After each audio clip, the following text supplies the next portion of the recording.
buying and selling, how long do I need to, how long as far as the process, start to finish? If I came to you today and said, Sherry, I want to start looking at houses in Palm Desert, how long do you think it's going to take me to find something, get it negotiated, and be able to move in? Well, the first thing I'm going to do is get everything down that you want, the type of house you want, the location you want, the size of the house you want. What schools do you want to be in? At that point, I'm going to go back and I'm going to do my research. So it with the inventory right now, of course, our inventory is low, so you don't have as many properties to look at. But I will say that once we find something that checks the box, and I want to know what boxes I need to check for you, so that way I'm out looking for what you want and not running you everywhere. But the first thing I'm going to you don't want to be a tour guide? No, I don't. Not in 126 degrees. There you go. Also, I'll be honest, the very first thing I'm going to have you do is meet with your lender, because I'm not going to take you out and look at $1 million properties if you can only buy a $500,000 property. That's wasting your time and my time. And it's also setting you up for failure. So first thing we're going to do. What do you mean by setting me up for failure? Because you're going to get discouraged, because you're in your mind, you're thinking you can buy $1 million property, and then you're looking at your hamburger and a steak. So yeah, I've asked this question several times to people on the program. You know, how many times have you gone out and looked at $1 million house and then looked at a $700,000 house and said the $700,000 house is nicer? That's right? happened. Doesn't happen a lot, but the thing is you kind of ruin your expectations. Absolutely. Right? You start seeing what $1 million kitchen looks like, and then you've got a $700,000 budget. That kitchen's not quite as nice. Exactly. So you want to go in and look at that. And then once you find the property, pull the trigger.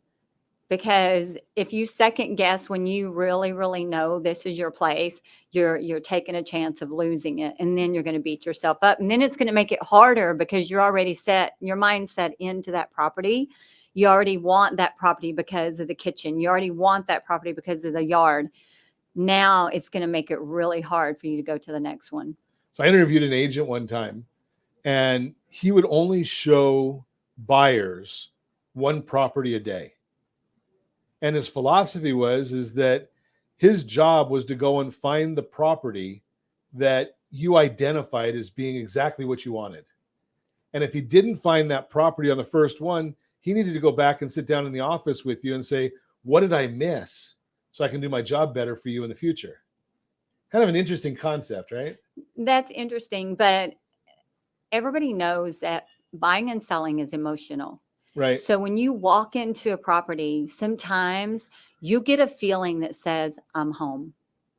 And that agent's not going to have that same feeling, because he doesn't have what you have. He doesn't. Especially being a male. Yeah. Not that I'm being sexist or anything, but you know something, when I go into a property, my wife decides. Right? I don't get a vote on whether we like the house or not. I might get a little bit of a vote on budget, but everything else is her. Or for the guy, maybe he wants that man shop.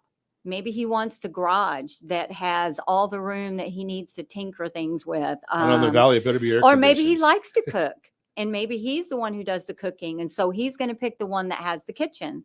So I really feel like when I bought my property last year in April, when I walked into that property, there were a few things that hit me all at once that I knew I was home. One, it had a tree in the front yard that was one of my ultimate favorites. So that gave me a connection. When that curb appeal was perfect for you. The curb appeal was perfect. And the inside, once I walked inside, I felt like it was my house. Interesting. Okay, so it could be a pretty quick process, or it could take a little bit of time. It could. Either way, your agent is there to work for you and listen to you and be ready when you're ready. Interesting. Okay, so I like that idea. You know, go get that pre-approval or pre-underwrite first. Obviously, I'm biased there because you want to go and talk to our team over at Geneva Financial. But Absolutely. You want to get that taken care of so that you are ready. When you list properties, are you going to even entertain an offer from somebody who doesn't have a pre-approval? When I list a property, I really would prefer a full DU. What's a DU? A desk underwriting. That means that lender has gone in and they've looked at that buyer's financials. It's not you're pre-approved on one of these websites. My lender that I personally use is going to look at all your financials. They're going to have you ready to go in and buy that property. It's almost like a blank. It's almost like you've got your check. You're approved for $700,000. Here's your $700,000 check. So I want that. I want to see proof of funds. And normally that lender also is going to be able to provide you with credit scores. So if you can have that all fixed up in your package along with your contract with everything written out, then that's the type of offer I like to bring to my seller. Interesting. Okay. So that's some good guidance there. What are you going to be looking for in a neighborhood? What should I be contemplating as far as a neighborhood that I might want to look into? Depends on what kind of neighborhood you want. Do you want a neighborhood with a lot of children? Do you want a neighborhood that's close to a school? Do you worry about traffic? Are you in a neighborhood where planes go by? Is noise going to be a factor to you? Do you sleep day? Do you sleep nights? So I need to know all of that. So when I go into a neighborhood for you, it's got to be what you want, not what I want. So do you have a checklist you work off of? I have a sort of a checklist and of questions that I'm going to ask you so that I'm checking things that I know that you're looking for. So you're out there, so you're able to make a better suggestions or recommendations. Absolutely. Based on our conversations. Absolutely. And another thing I tell my buyers, when we find a house in a neighborhood you like, so I want you to go back there 3 times. I want you to go in the mornings so you can see what the traffic is. I want you to go at night so you can see what the traffic is. And I also want you to go on the weekend, because in those 3 times, there's always different traffic. You know what's going on in the neighborhood. You know, is it a neighborhood that has a lot of cars on the streets? Does that bother you? And like I said, a school, go during the day when the school's in, especially if you're a day sleeper. Is that noise going to bother you? So go and check out your neighborhood that you want to be in those times of the days and weeks. Do we have time for that? I mean, I keep hearing so many people talking about there's not a lot of inventory. And if you like it, you better take action or else you may not get it. Do I have time to wait for that time period? Do you want to take time? That's what I ask them. Do you want to take time? Because and it doesn't take a lot of time. You're talking to, you can go ahead and make your offer. Oh, okay. So I can make an offer now. You can go ahead and make your offer, and that until you remove your contingencies, you're not going to lose your deposit. So go ahead and make your offer, but go during those times and check out the neighborhood.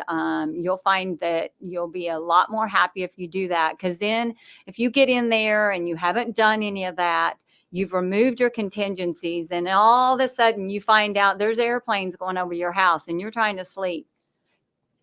Then you're not going to be happy. Or you're going to hear all those kids screaming. Well, and some people say, well, what if it's during the summer and the school's not in?